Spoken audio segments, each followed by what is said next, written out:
बातें करते हम खेतों की और उसके रखवाली की। बाग बगीचा फल फूलों और फसलों की हरियाली की। हम बीजों की बातें करते उत्तम जल संसाधन की। हम तकनीकी बातें करते फसलों के उत्पादन की। हर किसान का सपना सच हो जीवन सुखद बनाने को।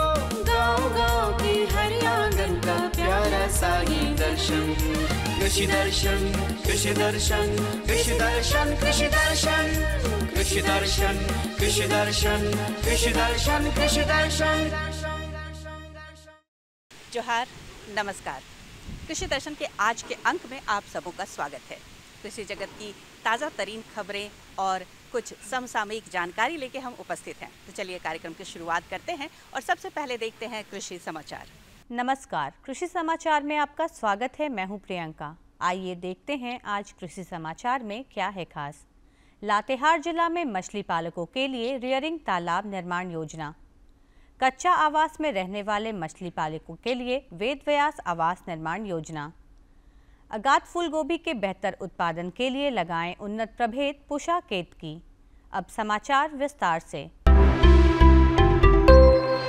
लातेहार जिला में मछली पालन के विकास के लिए रियरिंग तालाब निर्माण योजना चलाई जा रही है। इसकी कुल योजना लागत 5,08,000 रुपये है।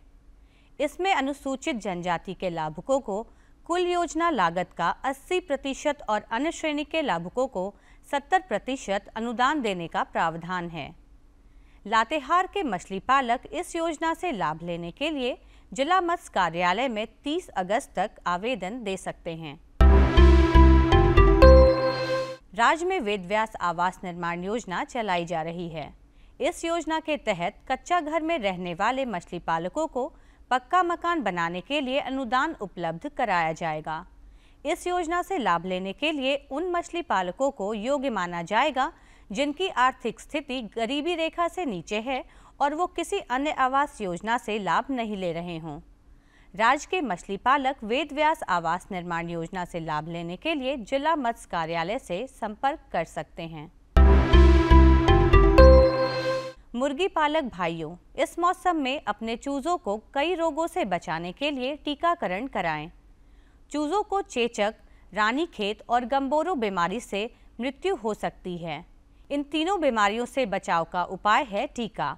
मुर्गी पालक भाइयों, मुर्गियों में जब संक्रामक रोग फैल जाए तो नियंत्रण करना मुश्किल होता है।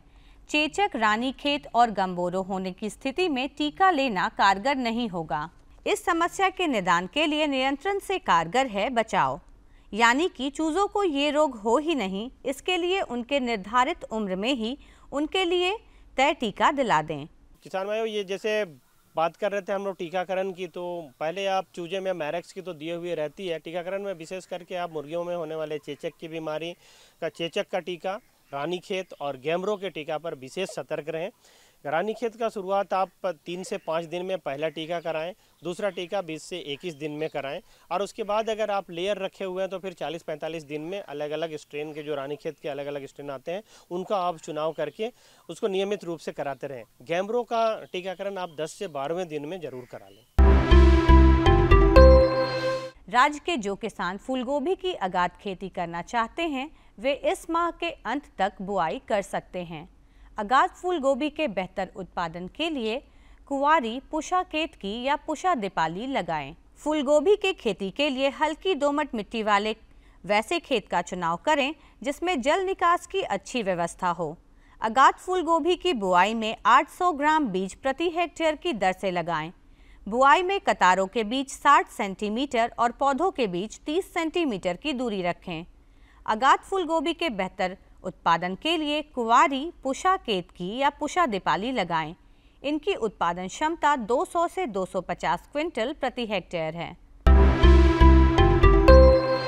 टेरेस्कोपिक प्रूनर एक ऐसा उपकरण है जिसकी सहायता से किसान आम, लीची जैसे वृक्षों की ऊपरी टहनियों को काटने छाटने का काम कर सकते हैं।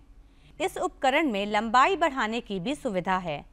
इसकी लंबाई 10 से 12 फीट तक बढ़ाई जा सकती है। आज हम जानेंगे लत्तेदार सब्जी फसलों में रासायनिक दवा के बिना कैसे कीट नियंत्रण करें। लत्तेदार सब्जी फसलों में रासायनिक दवा के बिना कीट नियंत्रण करने के 2-3 उपाय अपना सकते हैं। पहला उपाय है बुआई से 1 महीने पहले खेत के चारों ओर मक्का फसल लगा दें। दूसरा उपाय है पौधा लगाने के बाद और फूल निकलने के समय 250 किलोग्राम नीम की खली प्रति हेक्टेयर की दर से खेत में डालें। तीसरे उपाय में प्रति एकड़ की दर से 3 फेरोमोन ट्रैप लगाएं। और अब एक नजर राज्य के 5 प्रमुख शहरों के मौसम के मिजाज पर। आज राज्य के 5 प्रमुख नगरों के अधिकतम और न्यूनतम तापमान कुछ इस प्रकार दर्ज किए गए।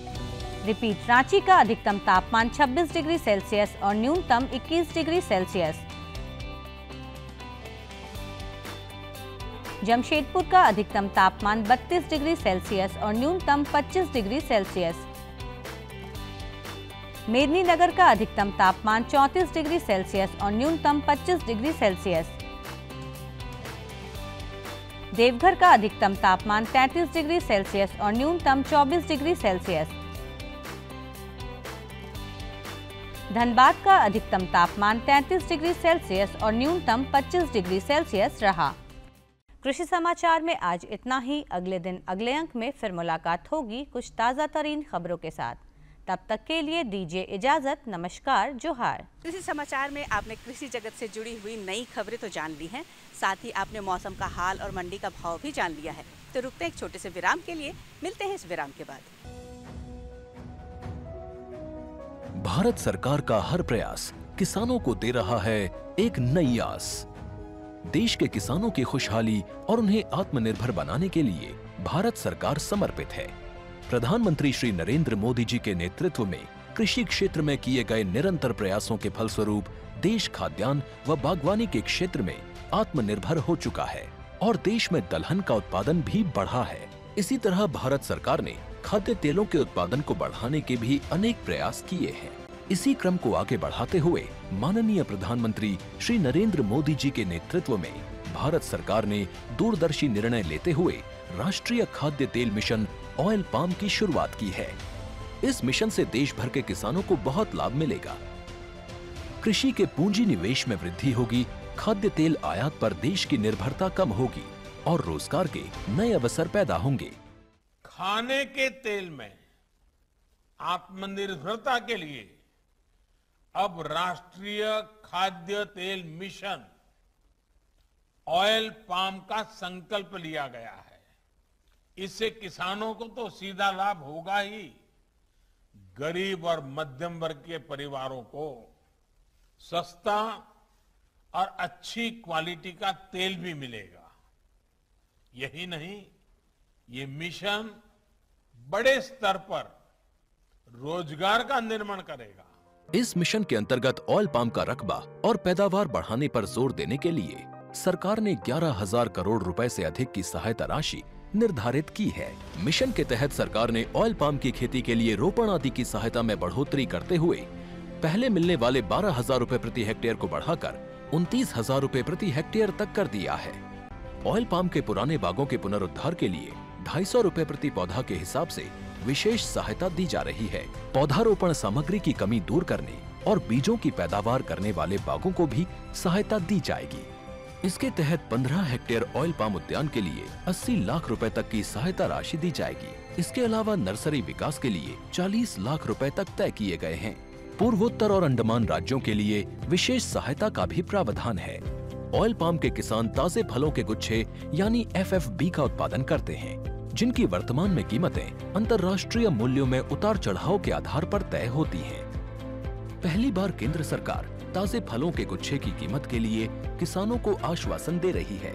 ये व्यवहार्यता मूल्य यानी VP कहलाएगा, यानी किसानों को कोई घाटा नहीं होने दिया जाएगा। व्यवहार्यता मूल्य VP तय करने की शुरुआत 1 नवंबर से होगी और अगले वर्ष 31 अक्टूबर तक जारी रहेगी।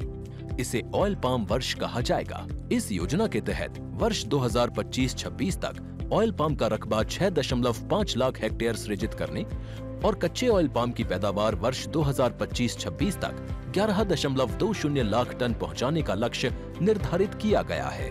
सरकार के इस महत्वपूर्ण निर्णय से देश में ऑयल पाम की खेती करने वाले किसानों में विश्वास पैदा होगा और वे खेती का रकबा बढ़ाएंगे। इस तरह पाम ऑयल का उत्पादन भी बढ़ेगा, जिससे किसानों की आय बढ़ेगी और ग्रामीण अर्थव्यवस्था भी सुदृढ़ होगी।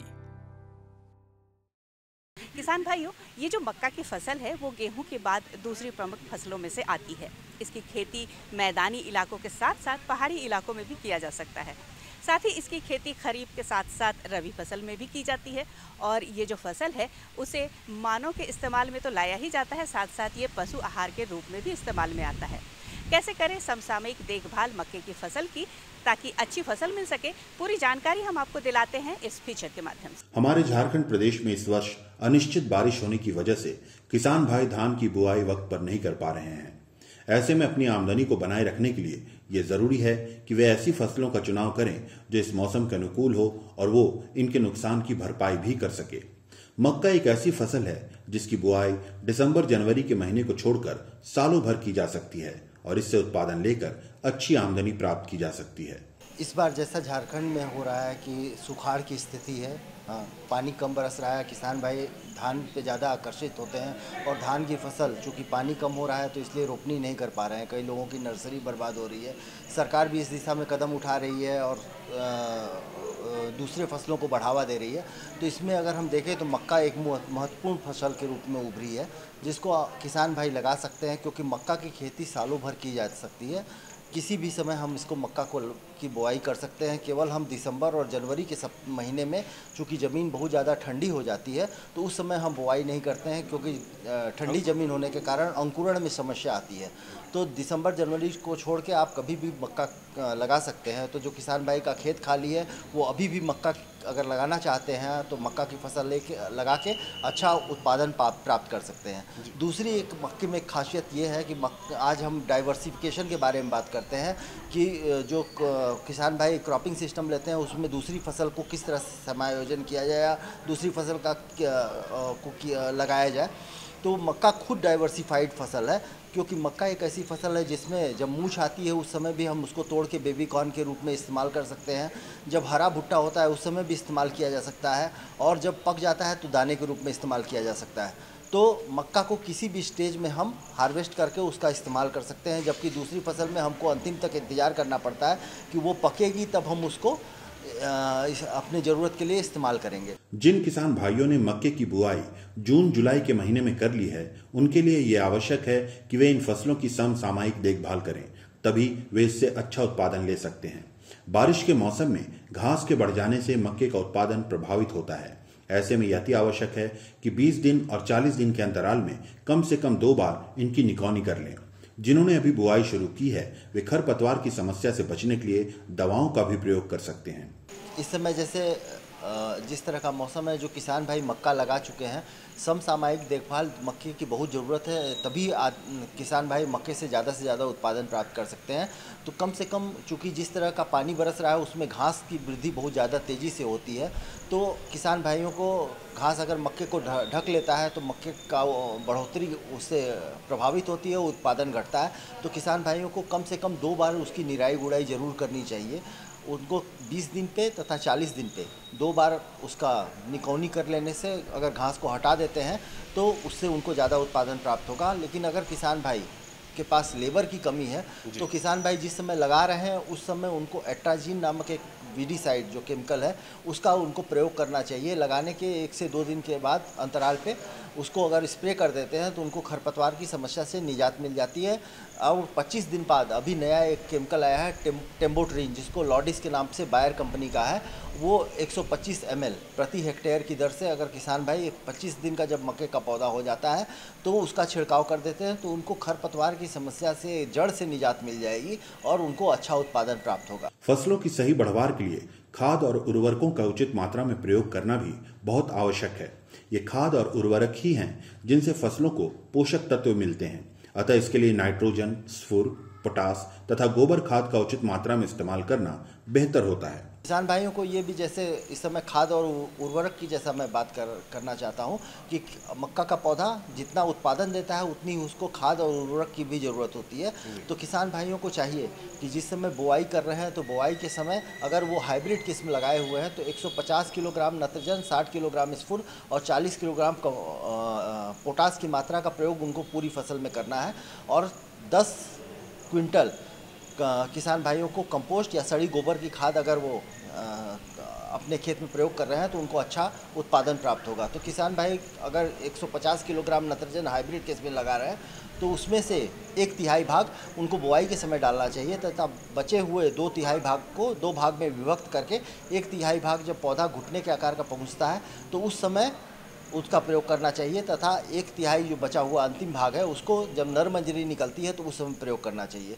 यूरिया, जब किसान भाई नाइट्रोजन को यूरिया के रूप में देते हैं तो यूरिया डालते समय भी किसान भाइयों को सावधानी बरतनी चाहिए, क्योंकि यूरिया का निश्चालन बहुत तेज़ी से होता है या उसका वोल्टिलाइजेशन लॉस बहुत तेज़ी से होता है। तो किसान भाई को देखना चाहिए कि ज़मीन में भली भांति नमी है कि नहीं। अगर नमी की मात्रा ज़्यादा होगी तो वो पानी में घुल के ज़मीन के नीचे चला जाएगा और मक्के का पौधा उसको अवशोषित नहीं कर पाएगा और उसको कोई फ़ायदा नहीं होगा। इसी तरह से अगर वो धूप जब है और सूखा ज़मीन है उसमें अगर यूरिया का प्रयोग करेंगे तो वो वाष्पीकरण द्वारा उड़ जाएगा और मक्के को नहीं प्राप्त होगा। इसलिए किसान भाइयों को जब मिट्टी में उनको दिखाई दे कि नमी है और उस पर अगर अपना पैर रखें और मिट्टी नहीं चिपक रही है तो वो नमी सबसे अच्छी मानी जाती है। उसमें यूरिया घुल के उसके जड़ के पास ही रहेगा और मक्का पूरी तरह से यूरिया को ले पाएगा, नाइट्रोजन को अवशोषित करेगा और उसकी वृद्धि अच्छी तरह प्रकार होगी। मक्के की फसलों में कीटों का भी प्रकोप होता है जो इनके उत्पादन को बुरी तरह से प्रभावित करते हैं। इन दिनों मक्के की फसलों में फॉल आर्मी वॉर्म का ज्यादा प्रकोप दिखाई देता है। इनसे बचाव के लिए मिसाइल केमिकल का प्रयोग करना बेहतर होता है। फिर इनमें स्टेम बोरर कीट का भी प्रकोप होता है, अतः इससे बचाव के लिए फ्यूराडान तथा इमिडाक्लोप्रिड दवा का मात्रा अनुसार इस्तेमाल करना चाहिए। इन दवाओं के इस्तेमाल के समय यह ध्यान देना अति आवश्यक है कि दवा के छिड़काव के बाद कम से कम 4 से 5 घंटे तक बारिश ना हो। बारिश हो जाने से दवा धुल जाएगी और उनका प्रभाव कम हो जाएगा। 3-4 साल से एक अमेरिका से कीट आया है फॉल आर्मी वॉर्म, उसका मक्के में बहुत ज़्यादा प्रकोप देखा जा रहा है और मक्के की फसल को पूरी तरह से वो बर्बाद कर दे रहा है। तो किसान भाई की अगर उसको जैसे ही वो कीट का शुरुआती दौर में सिम्टम दिखाई दे रहा है या वो बाद तक रहता है तो जब भी उनको सिम्टम दिखाई दे रहा है तो मिसाइल नामक एक केमिकल। सिम्टम किस प्रकार का होता है सर? उनका छोटे छोटे उनके पत्ते में पहले पत्ता वो खाने लगते हैं और उस पर उनका मल भी दिखाई देता है। तो उससे किसान भाई समझ सकते हैं कि वो मल और छोटे छोटे अगर पत्ते में धब्बे दिखाई दे रहे हैं शुरुआत में जो उनको पत्ते को खाने से बनते हैं तो उससे वो समझ सकते हैं कि ये फॉल आर्मी वॉर्म का अटैक है। तो मिसाइल नामक केमिकल का वो प्रयोग कर सकते हैं और उसको अगर पूरी फसल में जब प्रकोप दिखाई दे तो उसको छिड़काव कर सकते हैं, उससे बच सकते हैं। इसी तरह से खरीफ के मौसम में स्टेम बोरर का भी प्रकोप होता है। तो स्टेम बोरर का प्रकोप अगर हो रहा है तो किसान भाई फ्यूराडान, जब 4 पत्ती की अवस्था होती है तो फ्यूराडान का प्रयोग करें और अगर पौधा बड़ा हो गया है तो इमिडाक्लोप्रिड नामक एक दवा है जिसको 2 ml प्रति लीटर पानी में घोल के उसका अगर छिड़काव कर रहे हैं तो स्टेम बोरर की समस्या से उनको निजात मिल जाएगी। इस तरह से अनिश्चित बारिश के इस मौसम में किसान भाई मक्के की फसल लगाकर तथा उसकी समसामयिक देखभाल कर मक्के का अच्छा उत्पादन ले सकते हैं और अपनी आमदनी बनाए रख सकते हैं। अगली जो जानकारी है वो उन किसानों के लिए है जो मछली पालन करते हैं या मछली पालन करना चाहते हैं। कैसे करें उन्नत मछली पालन, किन तकनीकों का इस्तेमाल किया जाए ताकि सफल मछली पालक बना जा सकता है, पूरी जानकारी इस फीचर के माध्यम से। मछली पालन वस्तुतः एक लाभकारी व्यवसाय है। इस व्यवसाय को और लाभकारी बनाने के उद्देश्य से वैज्ञानिकों द्वारा हर दिन इस क्षेत्र में नए नए शोध होते रहते हैं। यही वजह है कि मछली पालन आज पारंपरिक विधियों की परिधि से निकलकर तकनीक आधारित बन गया है। यूं तो तकनीक आधारित मछली पालन के कई तरीके हैं, लेकिन इन दिनों कम समय, कम पानी और कम जगह में जो तकनीक मछलियों के उत्पादन में सबसे ज्यादा कारगर है वो है बायोफ्लॉक तकनीक। देखिए, झारखंड में उन्नत तकनीक में तो अभी हम लोग तालाब में कर रहे हैं, हाई डेंसिटी कर सकते हैं। और चूँकि यहाँ पानी की थोड़ी कमी है तो अभी जो सबसे रिसेंटली जो हमारा टेक्नोलॉजी आया हुआ है वो बायोफ्लॉक है। तो बायोफ्लॉक में अगर हम लोग मछली पालन करें तो कम समय में कम जगह में और कम पानी में हम मुनाफा ले सकते हैं। तो बायोफ्लॉक आज के डेट में है। और ऐसे भी मछली पालन में बहुत सारी नई तकनीकें आई हैं, जैसे एक्वापोनिक्स है, आपका RAS system, recirculatory aquaculture. Biofloc तकनीक मछली पालन की एक नई तकनीक है जिसमें ज्यादा मुनाफा दिखाई दे रहा है। अतः ऐसे में इस तकनीक को बढ़ावा देने के लिए केंद्र सरकार द्वारा प्रधानमंत्री मत्स्य संपदा योजना चलाई जा रही है। इसके तहत महिला तथा ST/SC वर्ग के लोगों को इसमें 60% का अनुदान तथा पुरुष और सामान्य वर्ग के मछली पालकों को 40% का अनुदान दिया जा रहा है। तो महिलाओं को और SC/ST को 60% की सब्सिडी है, और जो पुरुष हैं और सामान्य वर्ग हैं उनको 40-60 का है। तो उसके लिए ये चूँकि सेंट्रल स्कीम है और ये जिला मत्स्य विभाग द्वारा ही किया जाता, कार्यान्वयन किया जा रहा है। तो इसमें है कि एक फॉर्मेट निकल रहा है विभाग की ओर से। आप अगर मत्स्य संपदा योजना का वेबसाइट भी अगर आप सर्च करेंगे तो आपको एक फॉर्मेट मिलेगा, और उस फॉर्मेट में आपको पूरा डिटेल्स देना है, जिसको DPR कहा जाता है, डिटेल प्रोजेक्ट रिपोर्ट। तो आपको कितना आपका ज़मीन है, क्योंकि ज़मीन इसमें होना बहुत ज़रूरी है, कितनी आपकी ज़मीन है और आप कितना टैंक इस्टेब्लिश, तो वो आपको DPR आप उसको सबमिट कीजिए। जिला मत्स्य विभाग, जिस जिला से आप बिलोंग करते हैं वहाँ अपना DPR कीजिए, और उसके बाद कार्यालय कार्यवाही के बाद आपको ये, अगर आप उसमें उचित पाए जाते हैं तो आपको उसमें अनुदान मिलेगा। बायोफ्लॉक तकनीक में मछलियों को एक टैंक में पाला जाता है। इसके लिए 10,000 लीटर का टैंक उपयुक्त होता है। इस टैंक में 8 से 9,000 लीटर पानी डालकर इसमें सघन मछली पालन किया जा सकता है।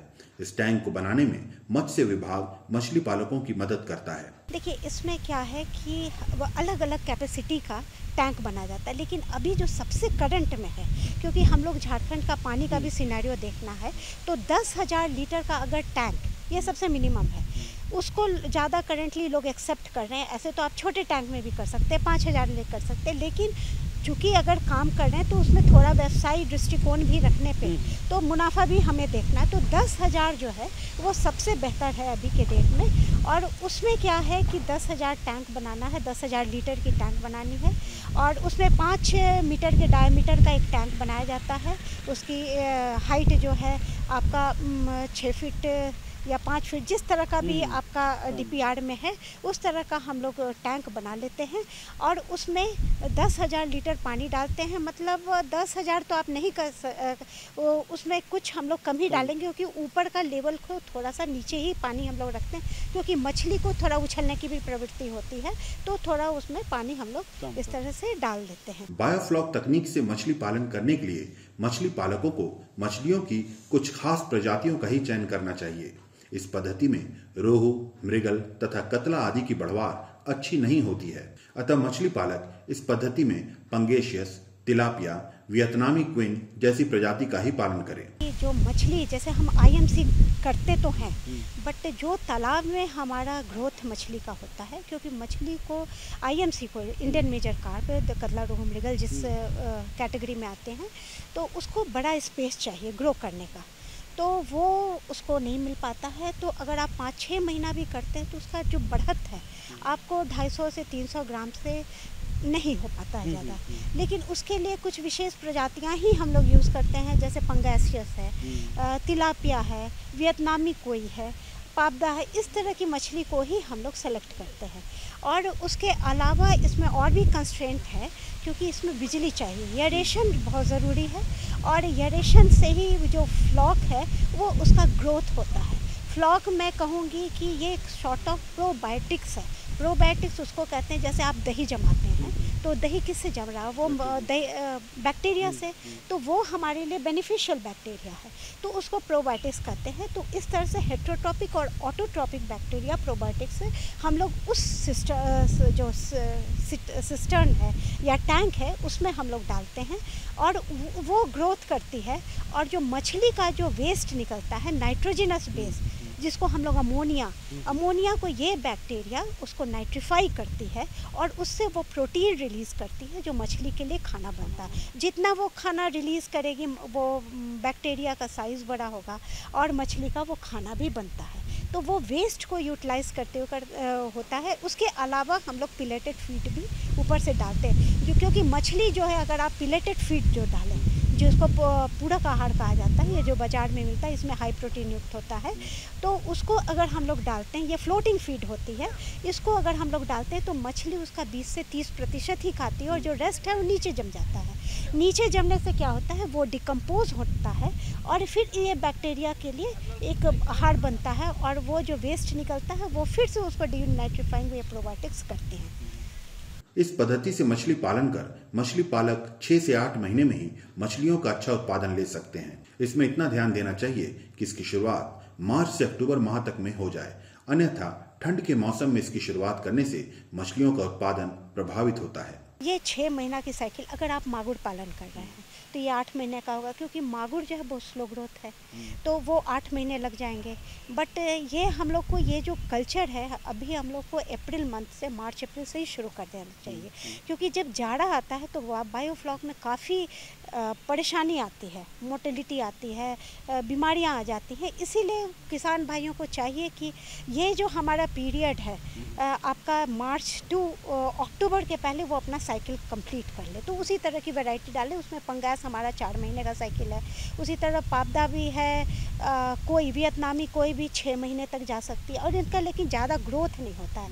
जैसे ये आपका 200 से 250 ग्राम हुआ, लेकिन हम लोग पंगास को इस तरह का टारगेट लेके चलना है कि हमको कम से कम 500 ग्राम की पंगैसियस हो, उससे ज़्यादा नहीं। अगर कोई किसान भाई दावा करते भी, यूट्यूब में काफ़ी कुछ आता है कि 1000 का हो गया, वो ऐसा नहीं होता है। रियलिटी यही है कि 500 से एवरेज 500 है, उससे कम भले हो जाए, तो एवरेज अगर हम कहें तो 500 ग्राम का मछली होती है।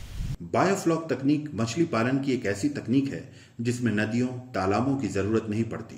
थोड़ी सी जगह में टैंक बनाकर इसमें मछली पालन किया जा सकता है और कम अवधि में इससे अच्छी आमदनी प्राप्त की जा सकती है। तो देखा किसान भाइयों आपने कि कुछ छोटी छोटी सी तकनीकों की अगर हमें जानकारी हो तो हम सफल मछली पालक बन सकते हैं। आज के कार्यक्रम में इतना ही। हमें उम्मीद है कि आपको आज का हमारा कार्यक्रम पसंद आया होगा। अगर आपको कोई शिकायत है या कोई सुझाव है तो आप हमें अवश्य लिख भेजिए। हमारा पता है कार्यक्रम कृषि दर्शन, कृषि प्रकोष्ठ द्वारा केंद्र निदेशक, दूरदर्शन केंद्र, रातू रोड, रांची, पिन संख्या 834001। पूरी टीम के साथ मुझे दीजिए इजाजत। जोहार, नमस्कार।